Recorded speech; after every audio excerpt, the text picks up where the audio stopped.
থেকে উঠতে অনেক লেট হয়ে গেছে, কারণ কালকে অনেক রাতে ঘুমিয়েছি। আর তারপর সকালের থেকেই দাদার গায়ে হলুদ শুরু হয়ে গেছে। সকালবেলায় গায়ে হলুদ হচ্ছে, এরপর বৌদির বাড়ি যাব, কিভাবে যাব, কি কি হবে সব কিন্তু কি শেয়ার করব তোমাদের সাথে। তোমরা কিন্তু দেখতে থাকো। হ্যাঁ,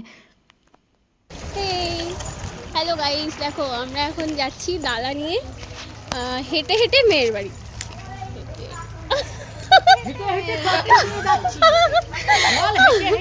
হেঁটে হেঁটে তত্ত্ব নিয়ে যাচ্ছি আমরা মেয়ের বাড়ি।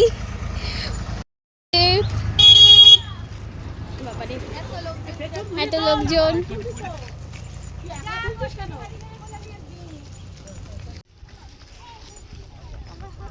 এই বৌদি একটু হাই করে দাও। আমার দিদির অবস্থাটা।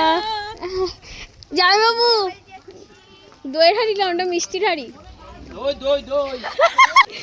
এই যে আমরা সবাই মিলে তারপর দেখতে পাচ্ছ হেঁটে হেঁটে বেরিয়ে পড়েছি মেয়ের বাড়ি। তত্ত্ব নিয়ে সব কিছু নিয়ে বেরিয়ে প্রায় চলে এসেছি মেয়ের বাড়ি।